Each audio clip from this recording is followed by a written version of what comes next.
La parole est à Madame Aurélie Trouvé, présidente de la Commission des affaires économiques. 5 minutes.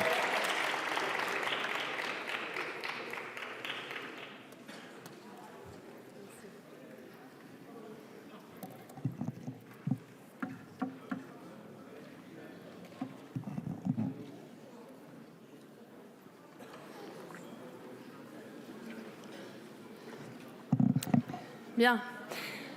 Monsieur le Président, Mesdames les ministres, Mesdames et Messieurs les députés, comment en est-on arrivé là? C'est la première question que m'ont posée les agriculteurs mobilisés aux quatre coins de la France, dans l'Oise, dans l'Essonne, des producteurs de betteraves, de volailles, de bœuf. Comment en est-on arrivé là? Comment se fait-il que l'Europe soit à deux doigts d'entériner un accord de libre-échange avec le Mercosur qui menace la survie même de notre agriculture familiale? La réponse est simple. Les gouvernements français, les uns après les autres, depuis 20 ans, ont soutenu que cet accord de libre-échange pouvait être vertueux et donc ils ont continué à négocier pour faire plaisir aux banques, aux multinationales de services françaises qui lorgnent sur les marchés sud-américains. Le président Macron nous a dit que cet accord pouvait être avantageux, sous certaines conditions, l'accord de Paris, les clauses miroirs. Les clauses miroirs, le mot magique qui permettrait par enchantement que nos élevages de 1000 vaches puissent tenir le coup face à des usines d'engraissement de plusieurs milliers de bêtes avec un coût du foncier presque nul grâce, entre guillemets, à la déforestation. Non, les clauses miroirs ne permettent en rien d'effacer l'énorme écart de coûts de production de 1 à 10 entre les éleveurs, nos éleveurs et ceux du Brésil et du Paraguay. Mais surtout, ces clauses miroirs, elles ne peuvent pas fonctionner. La Commission européenne vient de le concéder. Il entre déjà dans l'Union européenne du bœuf traité aux hormones de croissance. Pourquoi? Parce que nous sommes incapables de le vérifier techniquement. Madame la ministre du Commerce extérieur, vous dites « Nous n'accepterons pas l'accord tant que l'Union européenne n'aura pas progressé sur le terrain des mesures miroirs ». Je cite. Je comprends donc que vous pourriez trouver cet accord acceptable. Pour ma part, chers collègues, je crois qu'il n'y a pas de mesures miroirs qui permettent un bon accord de libre-échange. Vous savez d'ailleurs, je vous vois Madame la ministre, vous savez d'ailleurs comment les agriculteurs que j'ai rencontrés, tous syndicats confondus ces derniers jours, appellent les clauses miroirs? Les miroirs aux alouettes.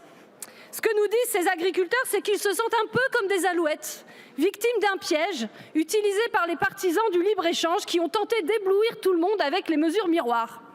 Et ce piège, il est terrible. Avec un tel accord, quelles qu'en soient les conditions, le débouché pour le sucre français sera réduit de 190 000 tonnes, soit l'équivalent d'une production d'une usine française. Avec un tel accord, quelles qu'en soient les conditions, il y aura 37 000 emplois en péril dans la filière bovine, rien qu'en France. Et tout ça, nous le savons depuis 20 ans. J'ai travaillé pour ma part longtemps sur ces sujets avec d'autres chercheurs, des experts, des représentants des filières agricoles. Et chaque fois, les conditions ont été unanimes. Un traité de libre-échange avec le Mercosur est désastreux pour notre agriculture familiale, quelles qu'en soient les conditions. Les gouvernements successifs sous le président Macron, et avant le savaient aussi, mais ils ont laissé les négociations perdurer. Au printemps dernier, le gouvernement Attal a même fait croire que les critiques de la France avaient permis de suspendre ces négociations, alors que la Commission poursuivait tranquillement les pourparlers. Mais ça fait 20 ans qu'il fallait dire stop, sans louvoyer. Ne pas attendre que les agriculteurs sortent les tracteurs sur les ronds-points ou devant les supermarchés.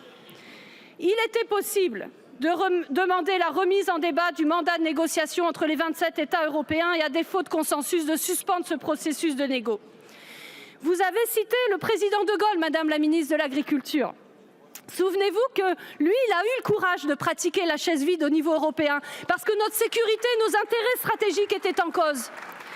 Et ça fait bien longtemps que la France aurait dû chercher des alliances au Conseil, bien longtemps aussi que les juristes alertent sur le risque croissant de splitting des accords de libre-échange afin de les faire ratifier plus facilement. Et d'ailleurs, ça n'a pas dérangé le président Macron dans le cas de l'accord avec Singapour, mais malheureusement, il est un peu tard maintenant pour regretter ce type de processus. Alors qu'à cela ne tienne, nous sommes invités à négocier. Et même si c'est sans engagement pour vous et que nous aurions pu faire l'économie de ce débat si les gouvernements successifs avaient fait ce qu'il fallait. Dès lors, moi j'appelle la représentation nationale à prendre une position forte, claire, contre cet accord. Pas contre cet accord tel que la Commission européenne l'envisage, mais contre cet accord. Et plus largement, je mets en garde.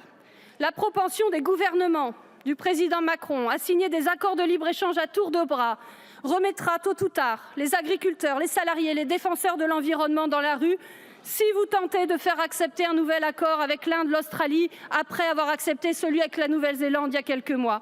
Si vous continuez à priver l'Assemblée nationale de vote sur l'accord de libre-échange avec le Canada, alors même qu'il vient d'être rejeté par le Sénat. Car les mêmes clauses auront les mêmes effets. Il n'y a aucun accord de libre-échange vertueux pour l'agriculture comme pour l'industrie. L'urgence, chers collègues, c'est au contraire de revenir à la protection commerciale, tout simplement. Merci. La parole est à Madame Sandrine Lefort.